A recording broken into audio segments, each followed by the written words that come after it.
Exodus 21. These are the laws you are to set before them. If you buy a Hebrew servant, he is to serve you for 6 years. But in the 7th year, he shall go free, without paying anything. If he comes alone, he is to go free alone, but if he has a wife when he comes, she is to go with him. If his master gives him a wife and she bears him sons or daughters, the woman and her children shall belong to her master, and only the man shall go free.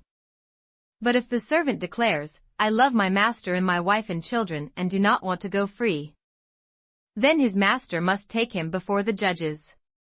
He shall take him to the door or the doorpost and pierce his ear with an awl.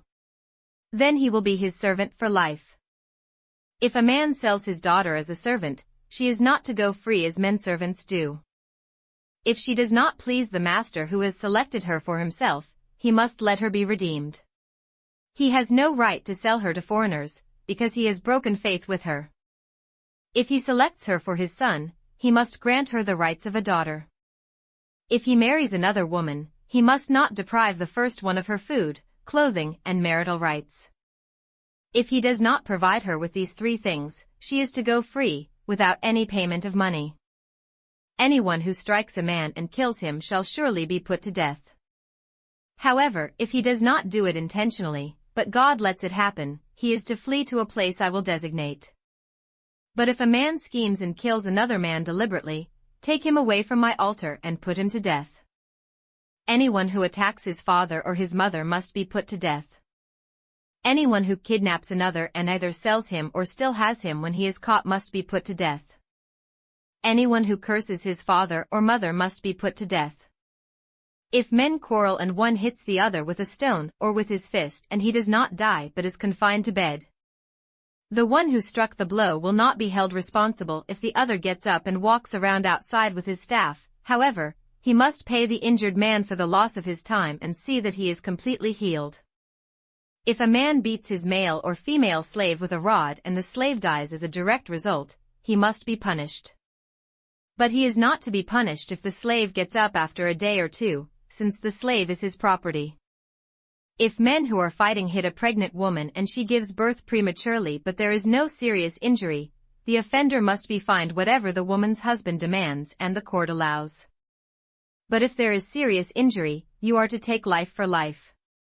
Eye for eye, tooth for tooth, hand for hand, foot for foot. Burn for burn, wound for wound, bruise for bruise. If a man hits a manservant or maidservant in the eye and destroys it, he must let the servant go free to compensate for the eye.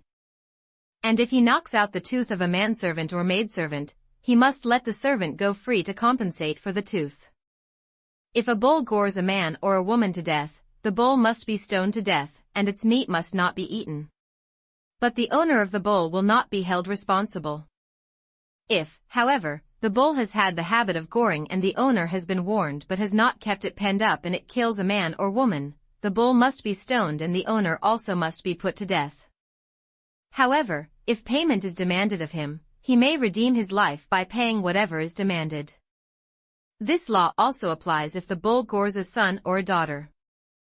If the bull gores a male or female slave, the owner must pay 30 shekels of silver to the master of the slave, and the bull must be stoned. If a man uncovers a pit or digs one and fails to cover it and an ox or a donkey falls into it, the owner of the pit must pay for the loss, he must pay its owner, and the dead animal will be his.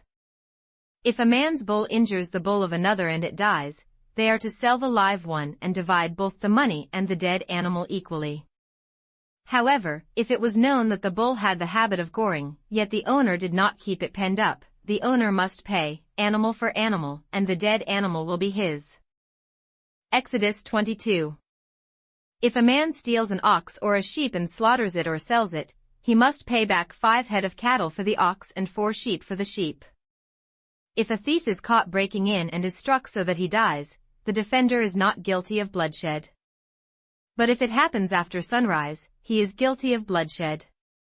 A thief must certainly make restitution, but if he has nothing, he must be sold to pay for his theft.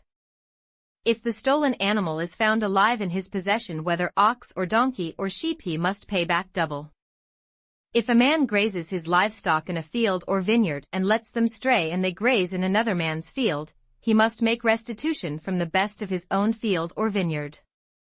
If a fire breaks out and spreads into thorn bushes so that it burns shocks of grain or standing corn or the whole field, the one who started the fire must make restitution. If a man gives his neighbor silver or goods for safekeeping and they are stolen from the neighbor's house, the thief, if he is caught, must pay back double. But if the thief is not found, the owner of the house must appear before the judges to determine whether he has laid his hands on the other man's property. In all cases of illegal possession of an ox, a donkey, a sheep, a garment, or any other lost property about which somebody says, "This is mine," both parties are to bring their cases before the judges. The one whom the judges declare guilty must pay back double to his neighbor. If a man gives a donkey, an ox, a sheep, or any other animal to his neighbor for safekeeping and it dies or is injured or is taken away while no one is looking, the issue between them will be settled by the taking of an oath before the Lord that the neighbor did not lay hands on the other person's property. The owner is to accept this, and no restitution is required. But if the animal was stolen from the neighbor, he must make restitution to the owner. If it was torn to pieces by a wild animal, he shall bring in the remains as evidence and he will not be required to pay for the torn animal. If a man borrows an animal from his neighbor and it is injured or dies while the owner is not present, he must make restitution. But if the owner is with the animal, the borrower will not have to pay. If the animal was hired, the money paid for the hire covers the loss. If a man seduces a virgin who is not pledged to be married and sleeps with her, he must pay the bride price, and she shall be his wife. If her father absolutely refuses to give her to him, he must still pay the bride price for virgins. Do not allow a sorceress to live. Anyone who has sexual relations with an animal must be put to death. Whoever sacrifices to any god other than the Lord must be destroyed. Do not ill-treat an alien or oppress him, for you were aliens in Egypt. Do not take advantage of a widow or an orphan. If you do and they cry out to me, I will certainly hear their cry. My anger will be aroused, and I will kill you with the sword, your wives will become widows and your children fatherless. If you lend money to one of my people among you who is needy, do not be like a moneylender, charge him no interest. If you take your neighbor's cloak as a pledge, return it to him by sunset. Because his cloak is the only covering he has for his body. What else will he sleep in? When he cries out to me, I will hear, for I am compassionate. Do not blaspheme God or curse the ruler of your people. Do not hold back offerings from your granaries or your vats. You must give me the firstborn of your sons. Do the same with your cattle and your sheep. Let them stay with their mothers for 7 days, but give them to me on the 8th day. You are to be my holy people. So do not eat the meat of an animal torn by wild beasts, throw it to the dogs. Luke20. One day as he was teaching the people in the temple courts and preaching the gospel, the chief priests and the teachers of the law, together with the elders, came up to him. Tell us by what authority you are doing these things, they said. Who gave you this authority? He replied, I will also ask you a question. Tell me. John's baptism, was it from heaven, or from men? They discussed it among themselves and said, if we say, from heaven, he will ask, why didn't you believe him? But if we say, from men, all the people will stone us, because they are persuaded that John was a prophet. So they answered, we don't know where it was from. Jesus said, neither will I tell you by what authority I am doing these things. He went on to tell the people this parable. A man planted a vineyard, rented it to some farmers, and went away for a long time. At harvest time he sent a servant to the tenants so they would give him some of the fruit of the vineyard.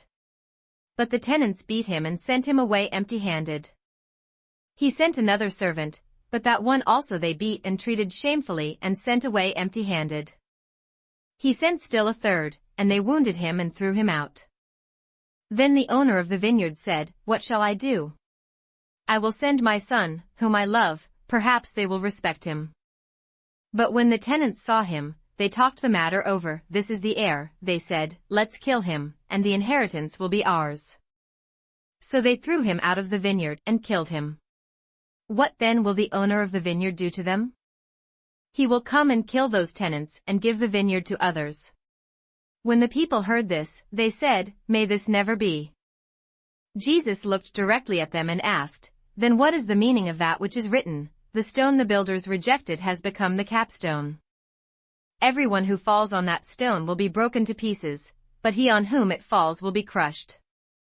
The teachers of the law and the chief priests looked for a way to arrest him immediately, because they knew he had spoken this parable against them. But they were afraid of the people. Keeping a close watch on him, they sent spies, who pretended to be honest. They hoped to catch Jesus in something he said so that they might hand him over to the power and authority of the governor. So the spies questioned him, "Teacher, we know that you speak and teach what is right, and that you do not show partiality but teach the way of God in accordance with the truth. Is it right for us to pay taxes to Caesar or not?" He saw through their duplicity and said to them, "Show me a denarius. Whose portrait and inscription are on it?" "Caesar's," they replied. He said to them, "Then give to Caesar what is Caesar's, and to God what is God's." They were unable to trap him in what he had said there in public. And astonished by his answer, they became silent. Some of the Sadducees, who say there is no resurrection, came to Jesus with a question. "Teacher," they said, "Moses wrote for us that if a man's brother dies and leaves a wife but no children, the man must marry the widow and have children for his brother. Now there were 7 brothers. The first one married a woman and died childless. The second. And then the third married her, and in the same way the 7 died, leaving no children. Finally, the woman died too. Now then, at the resurrection whose wife will she be, since the 7 were married to her?" Jesus replied, "The people of this age marry and are given in marriage. But those who are considered worthy of taking part in that age and in the resurrection from the dead will neither marry nor be given in marriage. And they can no longer die, for they are like the angels. They are God's children, since they are children of the resurrection. But in the account of the bush, even Moses showed that the dead rise, for he calls the Lord the God of Abraham, and the God of Isaac, and the God of Jacob. He is not the God of the dead, but of the living, for to him all are alive." Some of the teachers of the law responded, "Well said, teacher." And no one dared to ask him any more questions. Then Jesus said to them, "How is it that they say the Christ is the son of David? David himself declares in the book of Psalms, 'The Lord said to my Lord, sit at my right hand, until I make your enemies a footstool for your feet.' David calls him Lord. How then can he be his son?" While all the people were listening, Jesus said to his disciples, "Beware of the teachers of the law. They like to walk around in flowing robes and love to be greeted in the marketplaces and have the most important seats in the synagogues and the places of honor at banquets. They devour widows' houses and for a show make lengthy prayers. Such men will be punished most severely." Luke21. As he looked up, Jesus saw the rich putting their gifts into the temple treasury. He also saw a poor widow put in 2 very small copper coins. "I tell you the truth," he said, "this poor widow has put in more than all the others. All these people gave their gifts out of their wealth, but she out of her poverty put in all she had to live on." Some of his disciples were remarking about how the temple was adorned with beautiful stones and with gifts dedicated to God. But Jesus said, "As for what you see here, the time will come when not one stone will be left on another, every one of them will be thrown down." "Teacher," they asked, "when will these things happen? And what will be the sign that they are about to take place?" He replied, "Watch out that you are not deceived. For many will come in my name, claiming, 'I am he,' and the time is near. Do not follow them. When you hear of wars and revolutions, do not be frightened. These things must happen first, but the end will not come right away." Then he said to them, "Nation will rise against nation, and kingdom against kingdom. There will be great earthquakes, famines and pestilences in various places, and fearful events and great signs from heaven. But before all this, they will lay hands on you and persecute you. They will deliver you to synagogues and prisons, and you will be brought before kings and governors, and all on account of my name. This will result in your being witnesses to them. But make up your mind not to worry beforehand how you will defend yourselves. For I will give you words and wisdom that none of your adversaries will be able to resist or contradict. You will be betrayed even by parents, brothers, relatives and friends, and they will put some of you to death. All men will hate you because of me. But not a hair of your head will perish. By standing firm you will gain life. When you see Jerusalem being surrounded by armies, you will know that its desolation is near. Then let those who are in Judea flee to the mountains, let those in the city get out, and let those in the country not enter the city. For this is the time of punishment in fulfillment of all that has been written. How dreadful it will be in those days for pregnant women and nursing mothers. There will be great distress in the land and wrath against this people. They will fall by the sword and will be taken as prisoners to all the nations. Jerusalem will be trampled on by the Gentiles until the times of the Gentiles are fulfilled. There will be signs in the sun, moon, and stars. On the earth, nations will be in anguish and perplexity at the roaring and tossing of the sea. Men will faint from terror, apprehensive of what is coming on the world, for the heavenly bodies will be shaken. At that time they will see the Son of Man coming in a cloud with power and great glory. When these things begin to take place, stand up and lift up your heads, because your redemption is drawing near. He told them this parable, look at the fig tree and all the trees. When they sprout leaves, you can see for yourselves and know that summer is near. Even so, when you see these things happening, you know that the kingdom of God is near. I tell you the truth, this generation will certainly not pass away until all these things have happened. Heaven and earth will pass away, but my words will never pass away.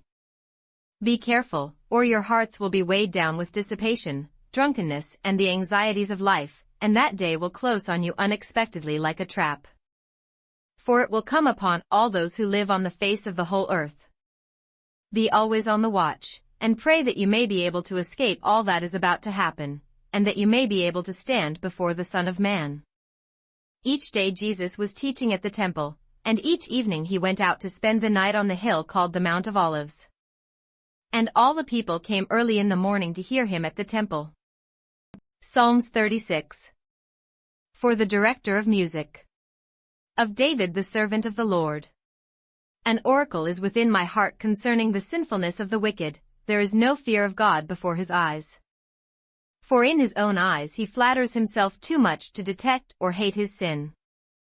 The words of his mouth are wicked and deceitful, he has ceased to be wise and to do good. Even on his bed he plots evil, he commits himself to a sinful course and does not reject what is wrong. Your love, O Lord, reaches to the heavens, your faithfulness to the skies. Your righteousness is like the mighty mountains, your justice like the great deep. O Lord, you preserve both man and beast. How priceless is your unfailing love! Both high and low among men find refuge in the shadow of your wings. They feast in the abundance of your house, you give them drink from your river of delights. For with you is the fountain of life, in your light we see light. Continue your love to those who know you, your righteousness to the upright in heart. May the foot of the proud not come against me, nor the hand of the wicked drive me away. See how the evildoers lie fallen thrown down, not able to rise.